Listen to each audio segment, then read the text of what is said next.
வணக்கம். இந்த வீடியோல எக்ஸர்சைஸ் கொஸ்டின் 12.2 தான் பார்க்க போறோம். வாங்க வீடியோக்குள்ள போலாம். Suppose you are given a chance to repeat the alpha particle scattering experiment. நான் எதுக்குங்க ஆல்பா ஸ்கேட்டரிங் எக்ஸ்பிளைன் பண்ண போறேன்? நான் இந்த சாப்டர் படிக்கிறது ரொம்ப பெருசா இருக்குது அப்படின்னு அவங்களுடைய மைண்ட் வாய்ஸ் கேட்குது.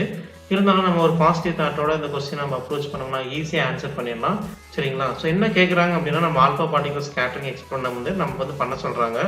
ஸோ எப்படி பண்ண சொல்றாங்கன்னா அப்படின்னா, சாலிட் ஹைட்ரஜன் யூஸ் பண்ண சொல்றாங்க. எதுக்கு பதிலானா கோல்ட் ஃபாயில் ஷீட்டுக்கு பதிலாக வந்து யூஸ் பண்ண சொல்றாங்க.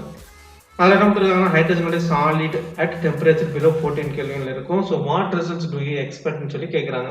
ஸோ நம்ம ஆல்பா ஸ்கேட்டரிங் எக்ஸ்பெரிமெண்ட்ல நம்ம என்னென்ன ரிசல்ட் பார்த்துருப்போம்? ஸோ ஒரு கிராஃப் ஒன்று வரைஞ்சிருப்போம். அந்த கிராஃப்ல பார்த்தீங்க அப்படின்னா எக்ஸ் ஆக்சிஸில் வந்துட்டு ஆங்கிள் கொடுத்துருப்பாங்க. ஒய் ஆக்சிஸில் வந்து பார்த்தீங்க அப்படின்னா நம்பர் ஆஃப் ஆல்பா பார்ட்டிகல்ஸ் கொடுத்துருப்பாங்க. சரிங்களா? ஸோ இது வந்து தீட்டா, இது பார்த்தீங்கன்னா number of alpha particles. So இங்கே எடுத்துட்டோம் அப்படின்னா நம்ம வந்துட்டு 1000, 2000, 3000, 4000, 5000 அப்படின்னு சொல்லி பார்த்துருப்போம். ஸோ நம்ம கிராஃபும் பார்த்தீங்க அப்படின்னா அப்படி லீனியராக அப்படியே டிக்ரீஸ் ஆகி அப்படி வரும்.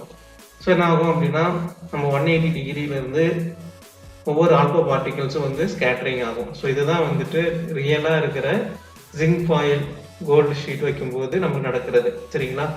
ஸோ அந்த மாதிரி பிளேஸில் நம்ம வந்து ஒரு ஹைட்ரஜன் வைக்கிறாங்க அப்படின்னா, நம்ம ஹைட்ரஜனுடைய ப்ராப்பர்ட்டிஸை ஐடென்டிஃபை பண்ணாவே ஈஸியாக கண்டுபிடிச்சிடலாம். ஸோ நமக்கு தான் வந்துட்டு ஸ்கேட்டரிங் வந்து இப்படி தான் நடக்கும். இதில் பார்த்தீங்கன்னாவே தெரியுது, மேக்ஸிமம் வந்துட்டு 180 டிகிரியில் ஸ்கேட்டரிங்ல இல்லை. கரெக்டுங்களா?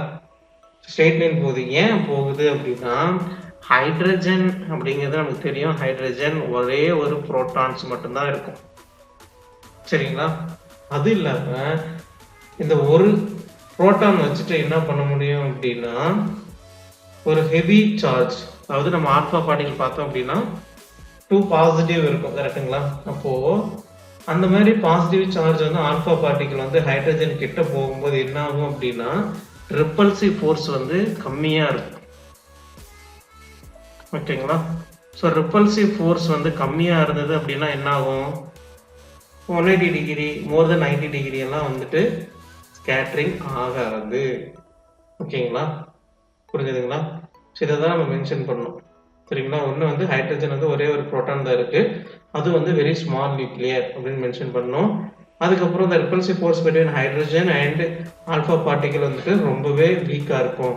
ஓகேங்களா? கம்பேர்ட் வித் கோல்டு நியூக்ளியை அப்படின்னு சொல்லிக்கலாம். ஓகேங்களா? ஸோ மோஸ்ட்லி என்ன பண்ணலாம் அப்படின்னா, large deflection only occur same as a gold foil அப்படின்னு நம்ம வந்து மென்ஷன் பண்ணோம். சரிங்களா? So large angle of scattering won't happen அப்படி மென்ஷன் பண்ணோம். சொல்யூஷன் முடிஞ்சது. சரிங்களா? ஸோ இதுதாங்க வந்து சொல்யூஷன். ஸோ இந்த வீடியோ உங்களுக்கு பிடிச்சிருந்துச்சுன்னா மறக்காம உங்க ஃப்ரெண்டுக்கு சப்போர்ட் பண்ணுங்க. நன்றி, வணக்கம்.